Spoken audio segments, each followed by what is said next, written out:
महाराजा धृतराष्ट्र विदुर जी से पूछते हैं कि हे विदुर, संसार में सबसे ऊंचा पद, सबसे ऊंचा स्थान स्वर्ग का स्थान है, क्योंकि जितने भी सांसारिक इस संसार को छोड़ के जाते हैं अर्थात मृत्यु लोक को प्राप्त करते हैं, वे सभी कामना करते हैं कि मुझे स्वर्ग की प्राप्ति हो, मुझे स्वर्ग का आनंद मिले। विदुर जी पूछते हैं कि क्या स्वर्ग से भी बढ़कर कोई स्थान है?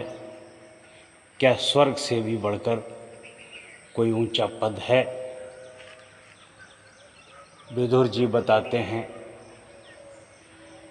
कि वो व्यक्ति स्वर्ग से ऊंचा स्थान प्राप्त कर सकता है, स्वर्ग से ज़्यादा आनंद प्राप्त कर सकता है और जीते जी इसी युग में स्वर्ग से उच्च पद प्राप्त कर सकता है।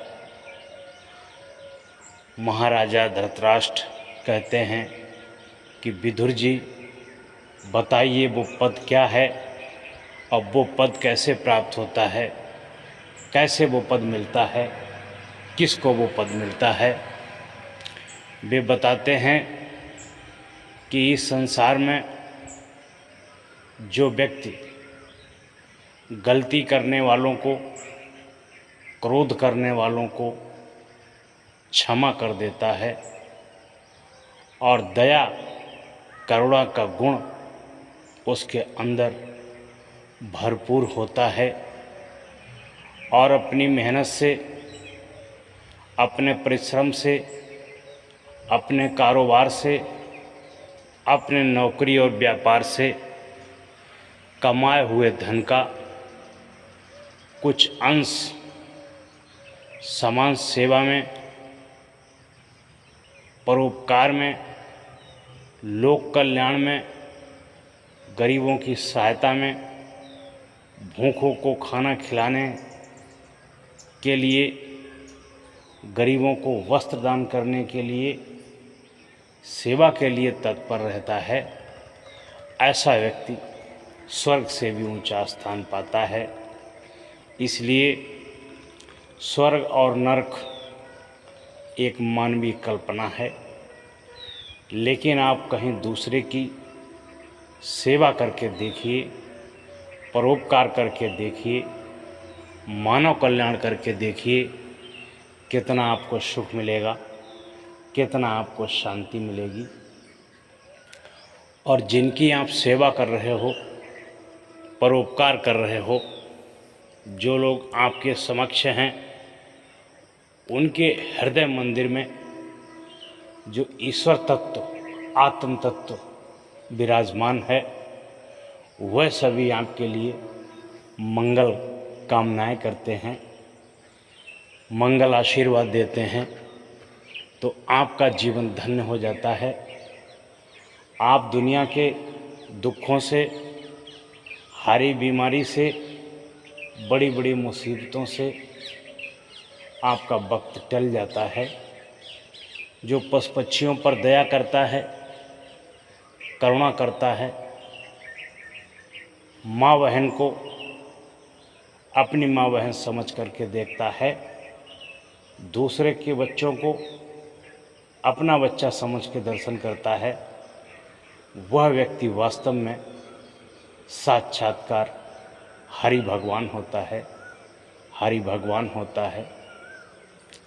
आपने देखा होगा बहुत से लोग सुबह उठ कर के चींटियों को आटा दाना चुंगाते हैं, चिड़ियों को दाना चुंगाते हैं, पशु पक्षियों को चारा खिलाते हैं, घास खिलाते हैं, गाय को रोटी खिलाते हैं। वो दया और करुणा से भरपूर होते हैं और इसके बदले में आपने देखा होगा बहुत से लोग प्रातः उठ कर के अपने घरों में ही डंडाबाजी करते हैं, गाली गलौज करते हैं, बंदरों को मारते हैं, गाय को मारते हैं, पक्षियों को मारते हैं, गुलेल से मारते हैं, बंदूक से मारते हैं, और तो और पशु पक्षियों को मार करके खा भी जाते हैं।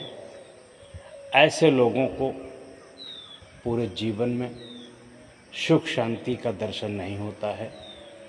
इसलिए विदुर जी ने बताया है कि स्वर्ग से ऊंचा स्थान पाने के लिए अपने अंदर दया और करुणा का गुण विकसित करिए, समाज सेवा करिए, लोक सेवा करिए, जन कल्याण सेवा करिए, और सबसे बड़ी करुणा अपने घर के माता पिता पर करिए, बुजुर्गों पर करिए। क्योंकि मंदिर में, समाज में जा कर के खूब हाथ जोड़ लेते हो, नमस्कार कर लेते हो, बहुत अच्छे दिखाई देते हो, लेकिन अपने घर के वृद्ध माता पिता या परिवार के अन्य कोई गरीब व्यक्ति मिल जाते हैं तो उनसे तुम बात तक नहीं करते हो। घर में सबसे प्रथम जो व्यक्ति घर में दया, करुणा, सहनशीलता, सेवा, नम्रता, समर्पण, प्रेम का भाव प्रकट कर लेगा, वह अपने घर से ही महान हो जाएगा। जो घर में महान हो जाएगा वो बाहर भी महान हो जाएगा। जो घर में महान नहीं हो पाते हैं वो कहीं बाहर भी महान नहीं हो पाते हैं। कहीं भी वो चले जाएं उनको सम्मान नहीं मिलता है। इसलिए दया, करुणा, प्रेम, सेवा, परोपकार सारे कार्य की शुरुआत आप घर से ही करिए। तभी आपके घर वाले, आपके परिवार वाले प्रसन्न रहेंगे, आशीर्वाद देंगे।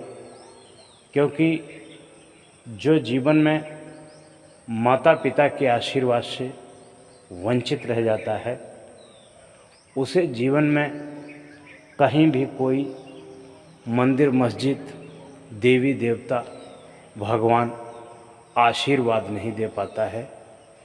माता पिता का आशीर्वाद, दादा दादी का आशीर्वाद, घर के बड़े बुजुर्गों का आशीर्वाद सबसे बड़ा आशीर्वाद होता है।